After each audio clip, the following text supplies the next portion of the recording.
tomorrow, where they expect us to be, because they would have some understanding of where we come from. We'd also thought that in any case, any sense of identity as a people, for us to have any sense of that identity as a people, we needed to know who we are, where we come from. I'm sure that some of the people here would have heard some of the things that some of us said in the past about what the colonial system did in this country, to the African people. That this practice of handing out what were called Christian names was a deliberate part of a process of denying any sense of identity.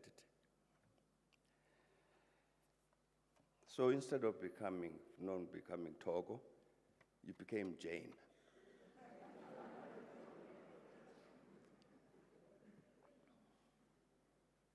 Instead of being Kalima, you are Philip. We're saying no. We have to tell the story about ourselves, because a very important part of the recovery of this national identity. Many years ago, I had a discussion with the president of Algeria, President Bouteflika, and I said to him, look, I think we must get some of our intellectuals to get together to write something about South Africa and Algeria.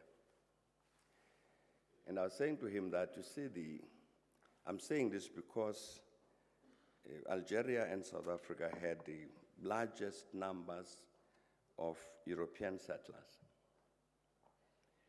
And perhaps we might compare the impact of that on our respective histories. And so I said to him, you see, for instance, in the South African case, part of what has happened, you can see it very distinctly. That sense of loss of national identity here is very strong, very entrenched. Go to a country like Nigeria, they don't have this problem. So he said to me, during your years of struggle, we sent some Algerians to South Africa. We managed to get them French passports, so they went to South Africa as French citizens. It was to look exactly at this question that you are raising. What was the impact of the process of colonization on South Africa relative to Algeria? And he said to me, what you are describing about that loss of national identity in South Africa did not happen in Algeria. And the reason it didn't was because of Islam. The religion became so entrenched and part of the national character that it didn't matter what French colonialism did. It couldn't deny us our national identity. In your case, you have a different story to tell. So I'm saying the SADET project we thought was important to try and do something to tell this story as part of our own process of the recovery of that identity. We decided on an arbitrary date. We said, of course, you can tell the South African story is very long. But let's start in 1960, up to Liberation Day. I'm saying it was arbitrary, because indeed you could have chosen any other period. But they had to be, of course, some determinate period. And indeed, as Isup has described these volumes, Volume 5 and Volume 6, Volume 5, Part 1, and Volume 6, Part 1 and 2, indeed, they do discuss a matter about African solidarity with our struggle and these various elements of our history from that. In this particular series, the Volume 6 discusses 1990 to 1996. But I think that one of the challenges that we face as people who read these books, and I'd say they are some kind of big, thick. You saw the ones that were given to the Deputy President. Don't be intimidated. They are quite easy to read. What lessons do we draw from this history? Sure, it's important to know what's the past, where do we come from. But that history is very relevant to what happens tomorrow. And I think that these volumes pose that kind of challenge. For instance, they talk about these volumes, as Isup has mentioned, violence, the political violence that occurred in the then Natal, KwaZulu-Natal, in the then Transvaal, here in the Gauteng province. Lots and lots of thousands of people died. Once, I think it was 1993, we got a request from one of the law firms in Johannesburg, and they said, could we please come? Because there's somebody who wanted to discuss something quite sensitive with us. So I went with Penwell Maduna to the law firm. And we met there a police officer, a white police officer, special branch. And he said he was based in Alexander Township in Johannesburg, a special branch. And he said what we used to do, he says we had people in the Alexander Township hostels whom we used to carry out the killings, for instance, on the trains. And of course, there would be hullabaloo and fingers would be pointed at Alexander Township and the hostel. He says what we used then to do is to put old rifles in the hostel. Tell the uniformed branch of the SAP to go and raid the hostel. Tell the media that the raid was coming. So they would raid, and indeed capture these old rifles from the First World War.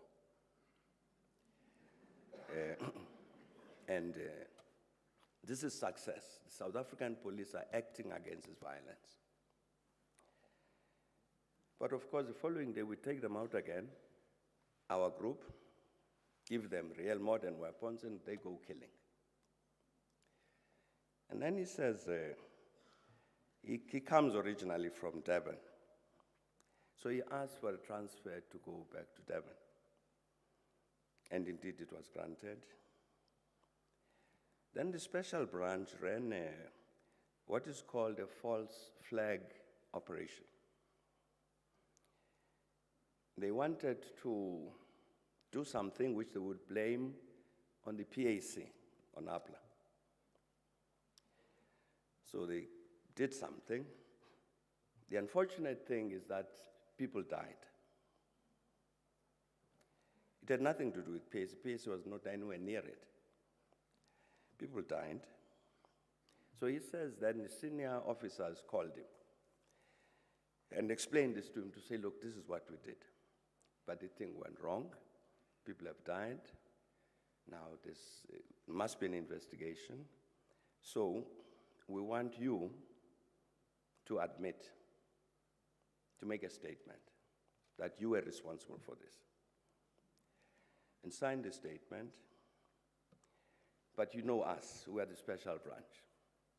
You'll be taken to court, but you'll get acquitted, don't worry. So indeed, this is I signed. They wrote a statement from me, my officers, and I signed to say I was responsible for this. They have now abandoned me.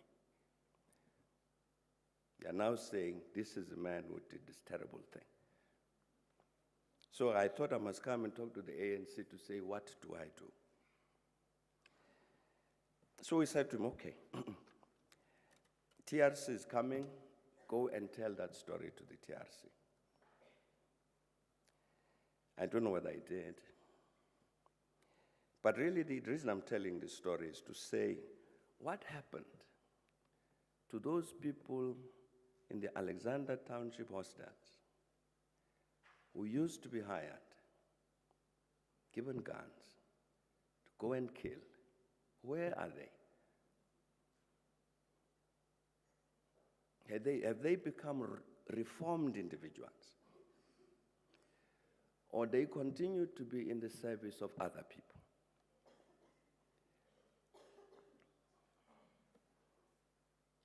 There was another report prepared by a very respectable South African, and he told us that in the course of the work he was doing, he had been asked to do this work, he found, for instance, that in one small township, African township in the Western Cape, there were at least 95 agents of the special branch only in the township. And he says, we don't know how many national intelligence people were there, agents, how many military intelligence people were there. That's a special branch, small township. And he was saying that, in the course of my work, I found that even family friends, people I have dinner with, were also agents of the system. We had hoped that the TRC, one of the things that it would do, would be to tell the story of what used to be called, George, you'll remember this, George Bezos, the National Security Management System. Those structures. It didn't. We wanted it to tell the story because we thought we would need to dismantle this thing. Because if we didn't, there would be people out there whom we would inherit from the past. We would not know what they did in the past. We would not know who their handlers were, and we would not know how they would be used. I'm saying it didn't happen. But I'm saying this history must surely get us to answer the question, what happened to these people who caused so much destruction, and what do we need to do? What did we need to do then, and what do we need to do now to make sure that whatever they try, they don't succeed? Again, as Yusuf said, this volume 6 also deals with problems of the political violence in the country. I think all of us recall that, for instance, in Natal, there was a lot of tribal mobilization.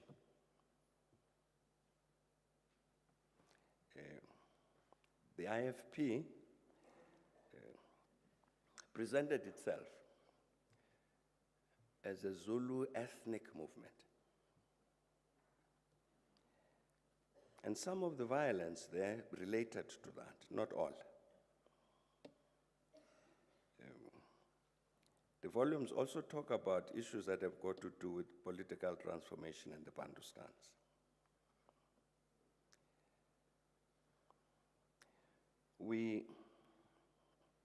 during the process of the negotiations, during exactly this period that Volume 6 is discussing, the ANC decided that it really was to pursue an old policy. During the course of the struggle, we had thought that it would be important to take advantage of whatever limited political space there would be in the Bantustans to engage in popular mobilization of the people. So during those years, we had quite a lot of contact with some of the political parties in the Bantustans, encouraging them to join the popular struggle. And indeed, I think it is generally known, even Inkatha was formed at the instance of the ANC to take advantage of this space to see what mobilization we could do to get as masses of the people in the Bantustans to engage in the struggle. But I think would all of us recognize the fact that what happened during these years of the Bantustan system, this tribal consciousness developed again. I'm told now, ISOP says he does not know what passport I travel on and which country. I don't spend much time in the country, it's true. But I'm told that you now find stickers on cars which says 100% vendor.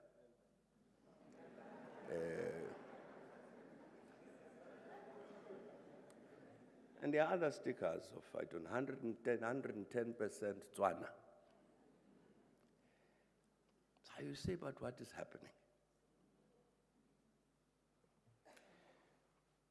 We dissolved the Bantustans. All the Bantustan parties, except for the IFP, disappeared. As ANC, we thought that we had managed to draw them into this and became part of the same negotiating team at Kwadesa. But I'm saying this history that's told about political transformation in the Bantustans, violence in Natal and all that, surely must get us to answer this question. Did we in fact defeat the tribalism which the apartheid system sought to encourage? I don't think we did. In many ways.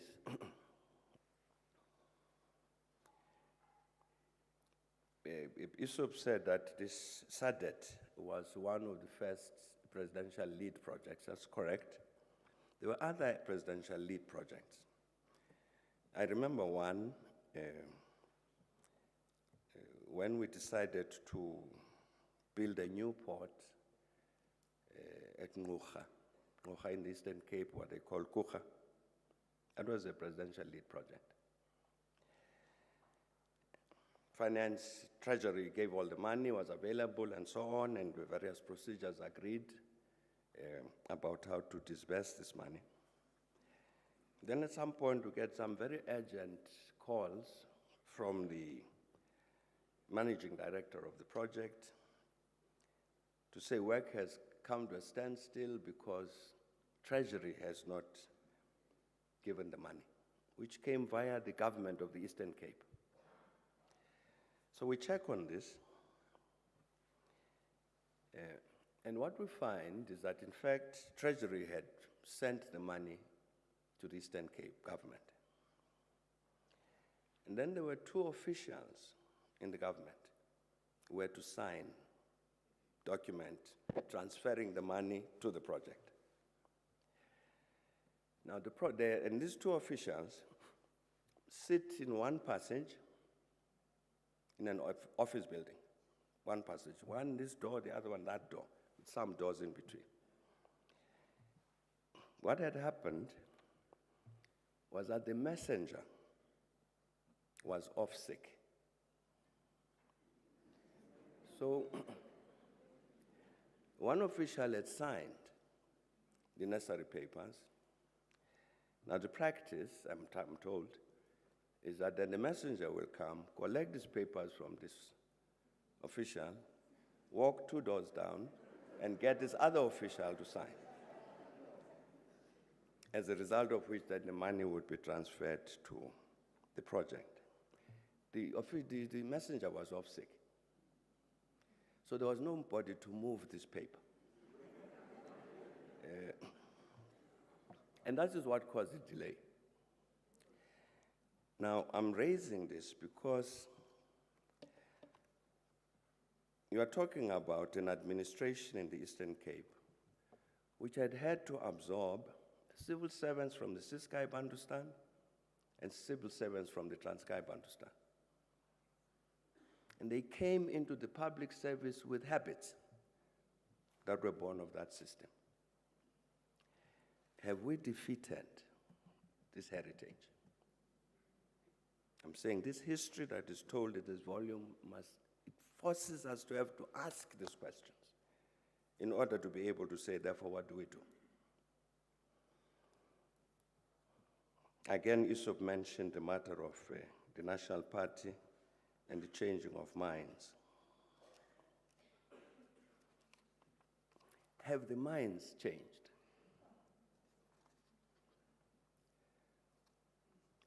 We used to have an international investment council made up of very important business people from around the world.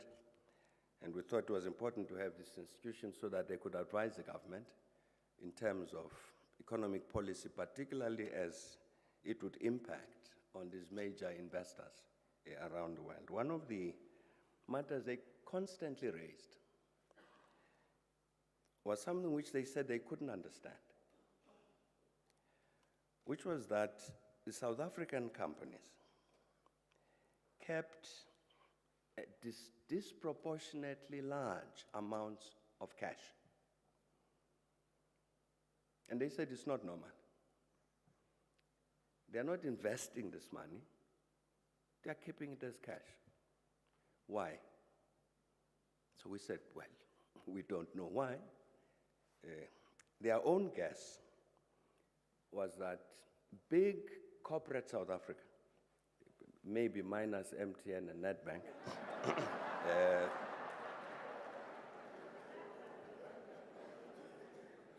their own guess was that big corporate South Africa knew this as a matter of fact, that disaster would happen.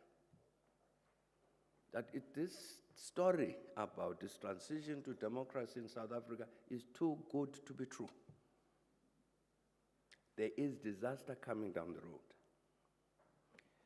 So the best thing for us to do is to have cash in a suitcase so that when the disaster comes, you can't take away the factory, but you can take away the cash.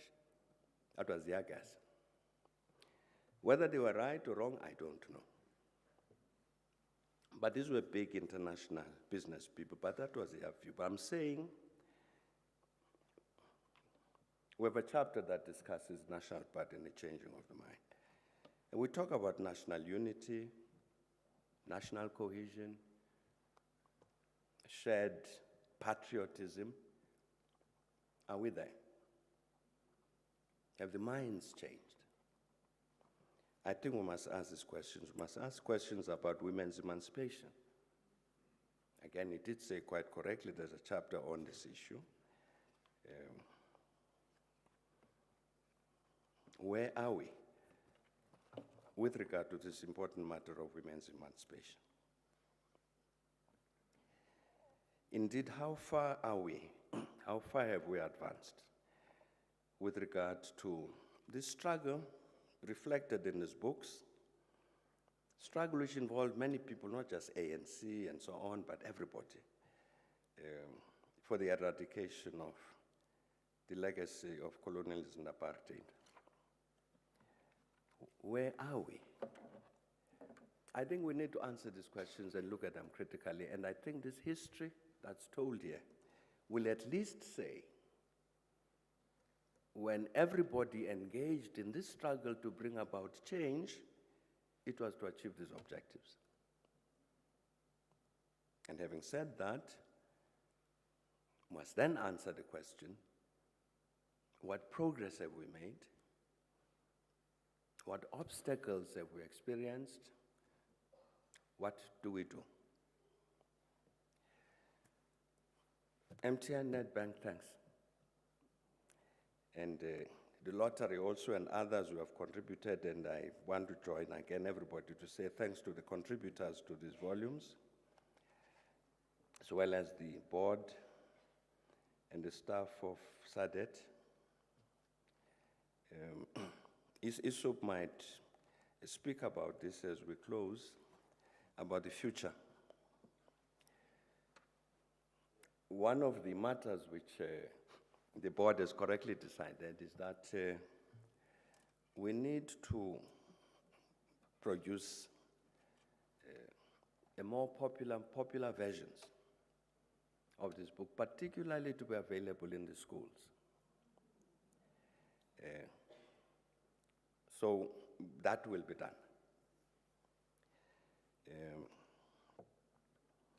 2 or 3 years ago, we had an offer from Steven Spielberg. The cinema goers here will know who Steven Spielberg is. He says that when they did the film Schindler's List, they interviewed a lot of people who had survived the Holocaust, because they needed to make sure that they tell the story correctly in Schindler's List. But then he says this developed into a project of its own. So they just continued, regardless of the film, to record people. So they developed software and all of that, so that they've set up a system where you have these interviews, put them into the computers in an interactive way. And Steven Spielberg said he's ready. He's ready enough about our struggle to understand that we too in South Africa could benefit from recording this history of these individuals in that way. And so he offered, he said, I'm ready to give you everything that you need free of charge, because I think the South African story is important. We said to him, Mr. Spielberg, wait. We'll come back. I think we'll have to go back to him. I'm saying this is the future. So to make this history more accessible to many more people. But I'm saying that in making it more accessible, we must also pose the challenge.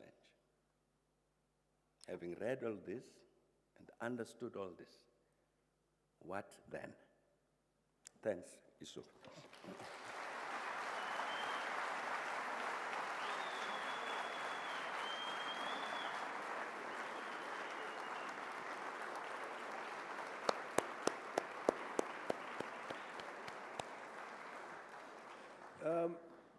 Before we started, you know, they have a thing called a holding room.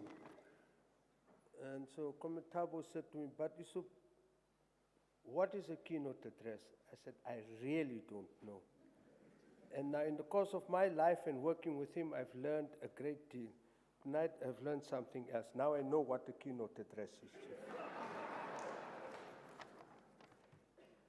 As we wind up, the first thing I'd like to do is I would like to ask the members of the board to please join me here on the platform. Please come. That's Vincent Mapai. I know him as Comrade Kopsi, Isaac Makopo, Dr. Matlo, who is no longer CEO of AISA, and now he tells me he's a consultant, so if anybody looking for specialists, he's available. Angie Maloka, Yvonne Mutien, who was, as I mentioned, from the beginning with us, Greg, who for some years also served as the CEO, Minister Lindiwe Sisulu, you've been on the board from the very beginning, Seth Palazzi, who's been heading the Finance Committee for all of these years and has been a mainstay of the board. Sifiso, who's the present CEO, who I must say, and I must give him credit, has been running this organization now pretty single-handedly. With the assistance, I'm going to ask you to come. With the assistance of Elsa Kruger. Elsa, please come. Without Elsa, there would have been no SADET.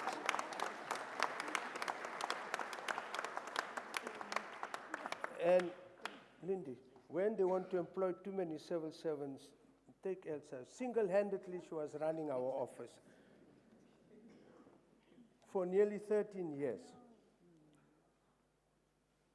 And Elsa, to you, on behalf of the board, because this is our last public meeting, I want to say thank you for everything you did. Even when Elsa was very sick, or the husband was very sick, Elsa would still be at work.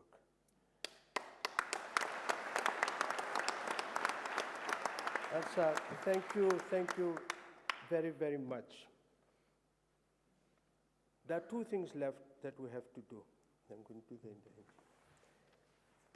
The first is on behalf of the board to present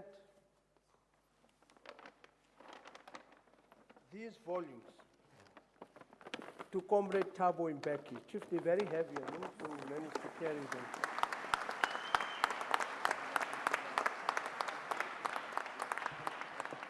Sufficient.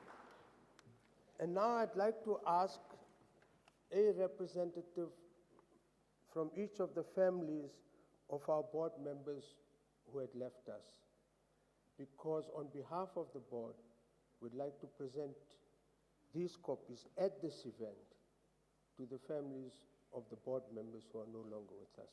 Naledi, are you coming? Gugu, are you coming from? Who else is here, Chief? Nedbank said they'll take Dr. Isaac Mays.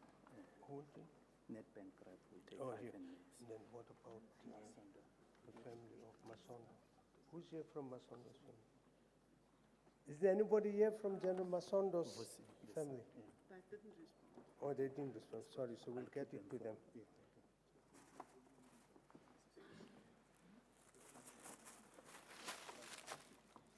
Come. This is Gugu. I've been hearing about her a lot in this last week. Minister, please come. Hi, how are you? Fine.